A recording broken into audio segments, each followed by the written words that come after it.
माता पार्वती ने सोचा यदि बताऊं कि शिव जी को पति रूप में पाने के लिए तपस्या कर रहे हैं तो ये सप्तऋषि हमें उपदेश देने लगेंगे। अरे तपस्या करना था तो शिव जी को पति रूप में पाने के लिए क्यों, अन्य भी तो देवता थे। माता पार्वती ने कहा ये जो बाद में मुझे उपदेश देंगे वो पहले ही मैं निवेदन करती हूं। माता पार्वती ने कहा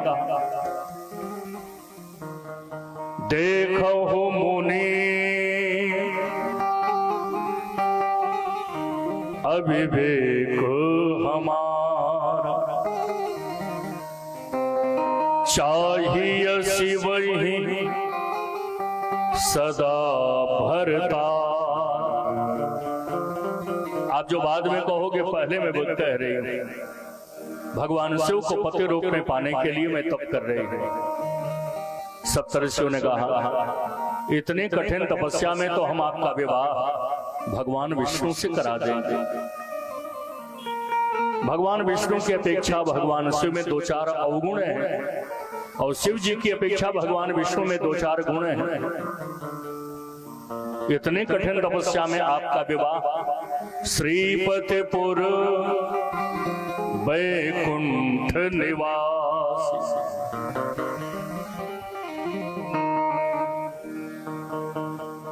माता पार्वती ने कहा हमें तो शिव जी को ही पति रूप में पाने के लिए जीवन मिला है। सप्तऋषियों ने कहा तो आपने एक जीवन दांव पे लगा दिया।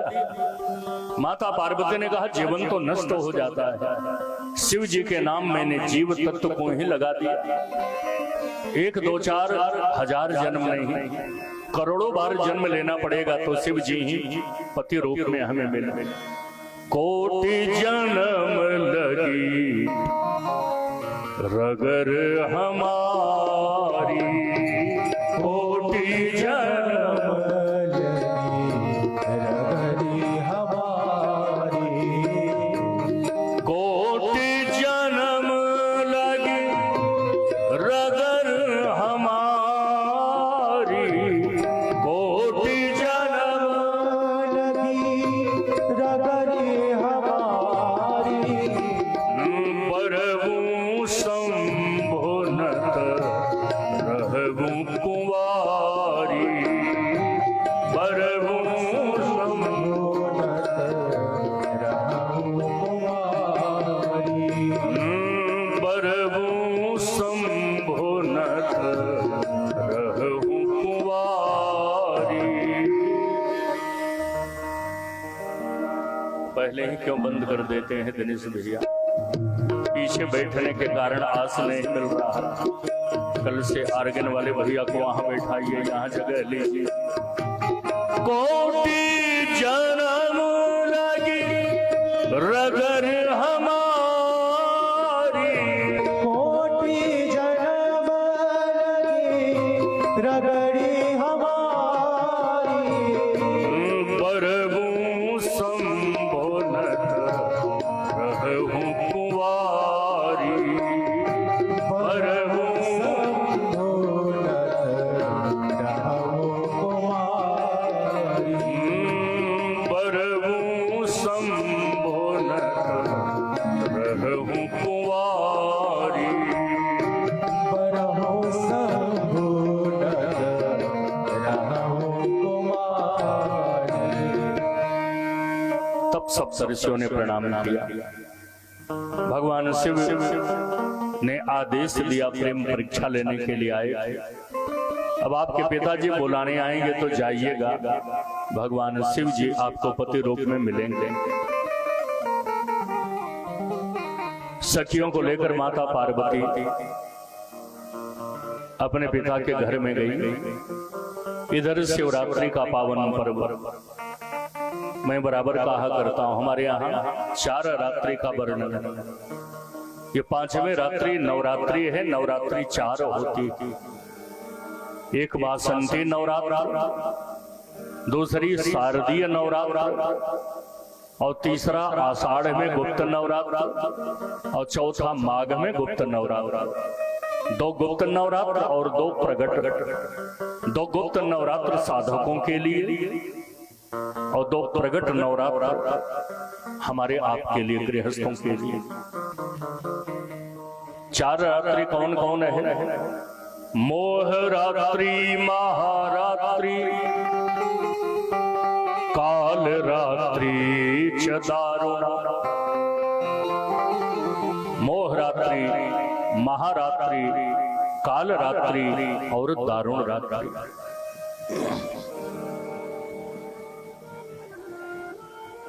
श्री कृष्ण जन्माष्टमी के रात्रि को मोह रात्रि कहते हैं, दीपावली के रात्रि को काल रात्रि कहते हैं, होलिका दहन के रात्रि को दारुण रात्रि कहते हैं और शिवरात्रि को महारात्रि कहते हैं। शिवरात्रि का पावन पर्व नारद जी बीणा बजाते हुए कैलाश पहुंचे।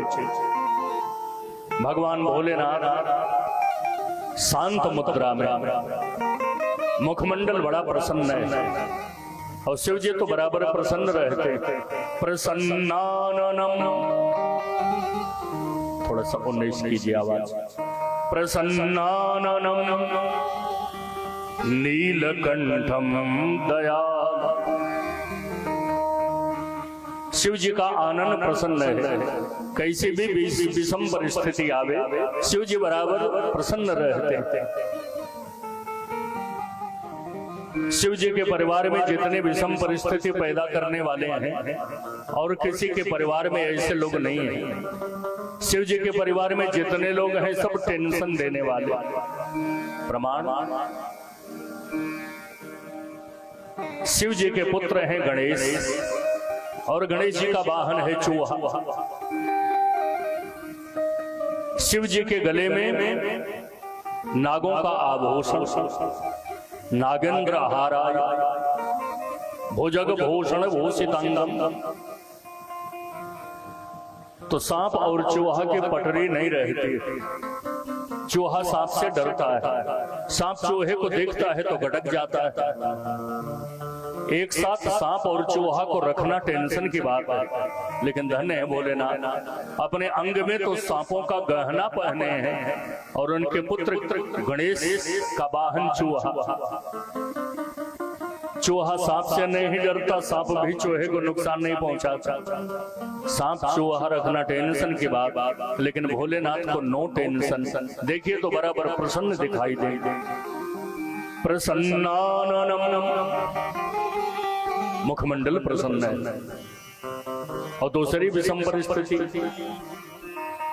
भगवान शिव के एक पुत्र हैं कार्तिकेय, जिनका वाहन है मोर। मोर सर्पों का भक्षण करता है, तो शिव जी के सिर से लेके पांव तक जटाजूट भी सांप से बांधे हैं, गले में भी सांप हार है, बाजूबंद भी सांप का है, कंगन भी सांप का है, कुंडल भी सांप का है, जनेऊ भी सांप का है, नयन तीन उपवीत भुजंग। लेकिन मोर और सांप दोनों एक साथ हैं, भोलेनाथ को कोई टेंशन नहीं। प्रसन्नाननम, बराबर प्रसन्न रहते। और टेंशन देने वाले कौन?